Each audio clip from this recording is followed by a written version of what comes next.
बिस्मिल्लाहिर्रहमानिर्रहीम। अस्सलामु अलैकुम। आप तमाम दोस्तों को वेलकम करता हूं अपने YouTube channel online computer tutor में। यहां पर आपको कंप्यूटर के बहुत सारे कोर्सेज प्रैक्टिकल के साथ सीखने का मौका मिलेगा।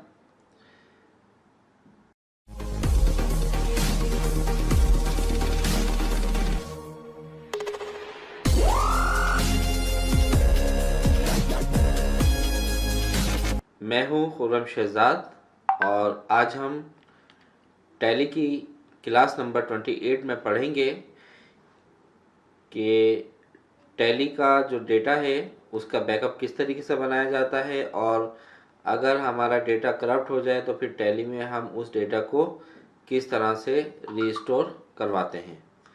तो आइए स्टार्ट करते हैं टैली और देखते हैं कि हम ये सारे का सारा काम किस तरह से करते हैं।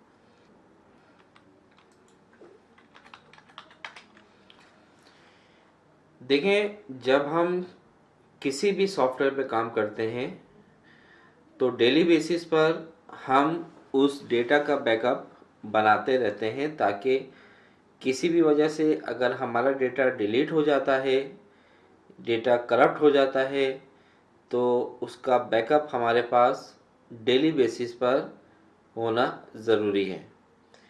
तो जब हम पूरे दिन का काम कर लेते हैं ऑफिस में अपने घर पर, तो हमने जितने काम के ऊपर भी जितना भी काम किया हुआ होता है, उस पूरे का पूरा काम का हम एक बैकअप बना देते हैं, ताकि हम किसी भी परेशानी से निपटने के लिए हमेशा तैयार रहें। यानी कि अगर कभी आपका ऑफिस का डेटा डिलीट हो जाए, करप्ट हो जाए, तो आपके पास उसका बैकअप है, तो आप उस बैकअप से उसको दोबारा रिस्टोर कर सकते हैं।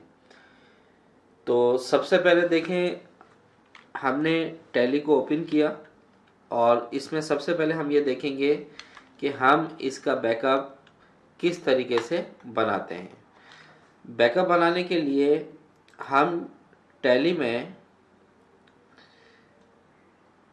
कंपनी इन्फॉर्मेशन पर जाएंगे। सबसे पहले कंपनी इन्फॉर्मेशन पर जाने के लिए आप यहाँ पर लेफ़्ट क्लिक करें, या फिर कीबोर्ड से शॉर्टकट की F3 प्रेस करेंगे, ऑल्टर F3 को प्रेस करेंगे। तो यहाँ पर हमने क्लिक किया। जैसे हमने क्लिक किया तो ये आपके पास कंपनी इन्फॉर्मेशन का मेन्यू आ गया।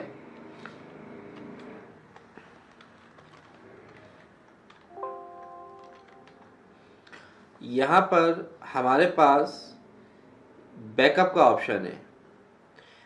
इस बैकअप ऑप्शन पर आप क्लिक करेंगे।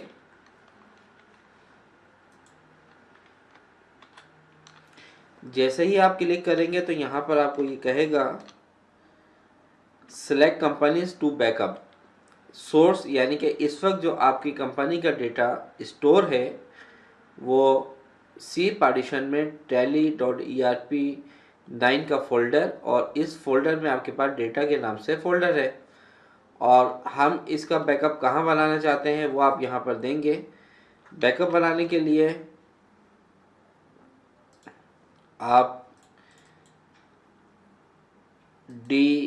जो भी है आपकी ड्राइव, वहाँ पे आप इसको डेटा को सेव करवाएंगे।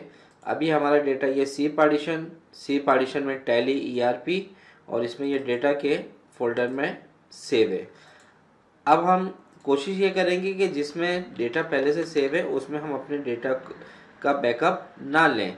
हम अपना डेस्टिनेशन यहाँ से चेंज करेंगे। अब जैसे हमारे पास इस वक्त जो हार्ड डिस्क के दूसरे पार्टीशन है सी के अलावा, वो हमारे पास एक पार्टीशन और होगा, डी पार्टीशन। तो हम यहाँ से डेस्टिनेशन दे देते हैं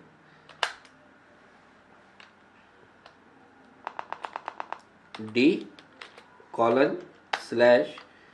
जिस नाम पे आपने फोल्डर बनाना है, यानी कि बैकअप किस फोल्डर में रखना चाहते हैं, वो फोल्डर का नाम आप यहाँ पर लिख देंगे, स्मॉल कैपिटल कुछ भी लिख दीजिए, और इसके बाद आप करेंगे इंटर।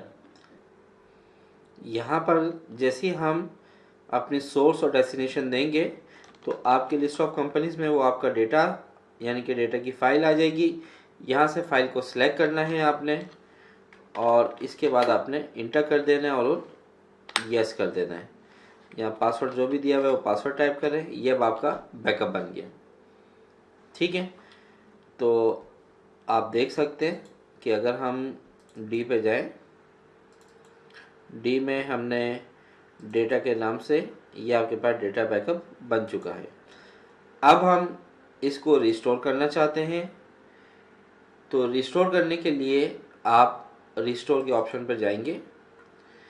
यहाँ पर वो पार्टीशन और फोल्डर देंगे डेस्टिनेशन में जहाँ पर ये आपका सॉफ्टवेयर इंस्टॉल है, कहाँ इसका आप लिंक बनाना चाह रहे हैं, और सोर्स फाइल यानी कि ये फाइल कहाँ पर सेव है उसका एड्रेस दे देंगे आप। यानी कि रिस्टोर फाइल हमारी डी में थी, हमने इसका डेस्टिनेशन इसको डिफाइन कर दिया, इंटर किया तो ये आपके पास कंपनी शो हो गई। इंटर करें, यस करें, अब ये आपकी कंपनी रिस्टोर हो रही है। यस, ये कंपनी आपकी रिस्टोर हो गई। ठीक है, तो उम्मीद करता हूँ कि आज की ये वीडियो आपको अच्छी लगी होगी। अगर वीडियो अच्छी लगी है तो इसको लाइक करें, दोस्तों के साथ शेयर करें, कमेंट्स बॉक्स में कमेंट्स कीजिए। न्यू व्यूवर्स हैं उनको रिक्वेस्ट करता हूँ कि चैनल को सब्सक्राइब कीजिए। नेक्स्ट वीडियो तक आपसे इजाज़त चाहता हूँ। अपना बहुत ज़्यादा ख्याल रखिएगा। अल्लाह हाफिज़।